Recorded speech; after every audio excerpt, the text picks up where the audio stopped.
Look at this position. Let me compare it here. I can string it a bit more this way. So if you have this awareness, your modeling will definitely be spot on. And plaster casts, this kind of thing, actually have no limit. Don't think about plaster casts. Everyone just thinks, can I draw it perfectly or whatever plaster casts? You'll never finish learning them in a lifetime. It's a mountain with no peak. This lesson, every time you draw it, your understanding is different. This position, the modeling was still pretty accurate. The accuracy was relatively high. Didn't change much. You see this position, I started to speed up because this position is pretty much good enough. The modeling itself has no major issues. It deviates just a little bit, so this isn't too important. After finishing this position, then lock in the points. When locking in points, also look for these specific shape changes. Now this part only has shoe backlight. What does only shoe backlight mean? It doesn't have much contrast between strong and weak. This is front, this is back, this is the vertical plane, this is the horizontal plane. Without these, just consider it shoe backlight first and that's fine. When we paint, don't try to eat it all in one bite. When your ability isn't there yet, you can't possibly achieve both show backlight and sous-chef and primary secondary. And also these large planes, it's impossible to draw everything all at once. So at the beginning, what we pursue is modeling and light dark. So we draw out the modeling and light dark after finishing modeling and light dark. Then you consider primary, secondary, strong, weak, space, these things. Still rendering, so zooming into C Jubu is Jubu observation. It will be more accurate, but you'll lose the big relationships. In this position, our overall dye gray, the color in this position is relatively brightened a bit. Anyway, the color in this position, this half you gray, this partly you bright, draw out its Zhuan Z shape. Take this Zhuan Z shape and Wang Chu root it. Now actually the pressure isn't so great because I feel there's not much difference now. Just this bit feels easier to handle because there's tie, much of this stuff. We've widened the neck position a bit, string it outward done. Watch the next tilt angle carefully, and for the next edge here, you can draw it a bit heavier. Don't draw this edge too tight. Lower this position. Why lower it? Because this edge line, this edge goes downward. Why does it go down? Look here. Can't bring it to life. This plane turns to here. Don't make this position too round. Keep it more angular. Draw this form more straightforward.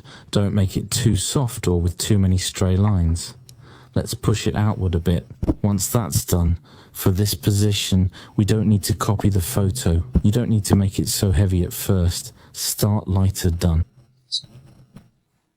Now for this position, align it with this block. The base here, shift the whole thing over this way. After shifting, see if it's enough. When hatching lines, front solid, back soft, this position should be heavier, especially these corners, these areas that support the space. This area serves a driving function. It can activate this space, front solid, back soft. This position can be boldly strengthened a bit, but don't draw it too heavy because the features are primary. This position is secondary, meaning this isn't the focal point. Even if it should be strengthened, don't make it too strong. Otherwise, it'll steal contrast from the features. Once this position is shaped, we can move toward here. Now we're just adjusting this, the outer contour of the head. Feel like this position can tuck in a bit. Then we can enhance the sense of movement. Basically, still shaping. Adjusting the outer edges, how to take this background color and push it down, first layer it several times, make the color more refined. This major muscle here, let it push this way, then twist it back this way. When drawing the table, pay attention to both sides. Don't make them longer and stiffer right now. Our focus is to capture its sense of twisting. Strengthen it on this side, just draw one. This step, adjust your shapes as you draw. That pointed position there, we can pull it in. Use the stump to make this color more harmonious. Turn this position down, take this position down and tuck it in.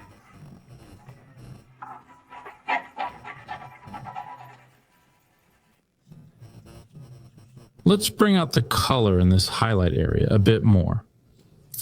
This position here is the masseter muscle. Strengthen the contrast in this area.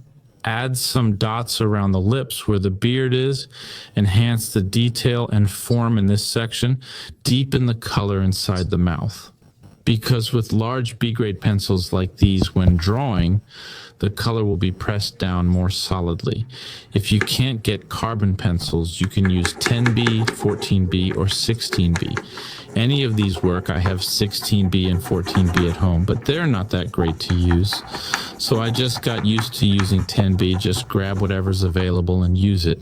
Don't be too rigid about tools. It doesn't really matter that much. Press down the background color, darken the background color a bit.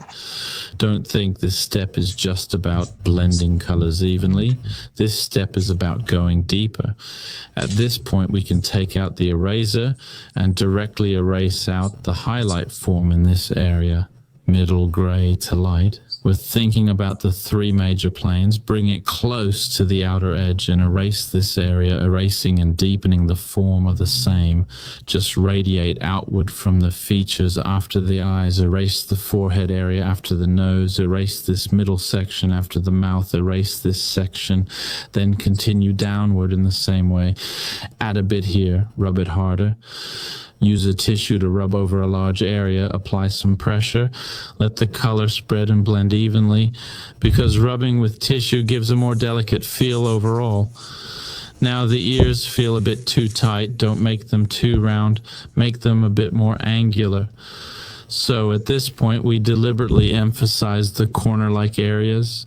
Give it that angular feeling. Let's define this area and refine the form. See how the form is now contained in this area. After containing the form, take the tissue like you're wiping glass. Doesn't matter how you fold it, rub out the color when rubbing, because when we laid down the lines, we didn't pay much attention to line direction. So look, I flipped it over. This side is blank paper. When you rub, you need to wipe in all directions, horizontal, vertical, up, down, left, right, because horizontal lines need vertical rubbing.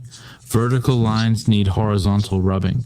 Rub it evenly. In this area, the board behind is uneven. So when rubbed out, it'll have those little specks. So wipe it a few more times, especially in this area. Blend it inward because the space itself needs to recede. This area needs to be gray. This area can't be too bright. So the contrast needs to go in, so blend it inward. The distance also needs contrast.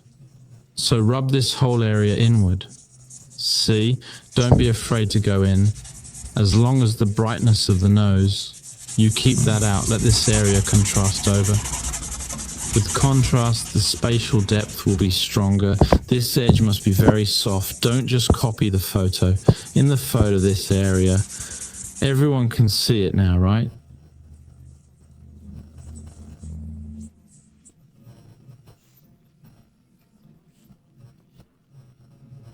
It's very strong. If you copy it, the sense of space won't be as strong. The photo is flat. We need to process it subjectively. Based on our understanding of sketching, think subjectively. Don't copy the photo. This area still needs smoothing. Wipe it again now for this neck area. Wipe it again. Make the neck area relatively darker. After that, define the front tabletop area. See, the board bottom is uneven here. Look at these little black spots everywhere. Push grey into this area. Don't make it too bright. Push it in. Find the form change in this area. After finding this form change, we can use the eraser slightly to refine the edge form here a bit. After that, we can blend this area slightly. Now we need to add this highlight. It's the brightest spot, just this small area. Don't brighten everything.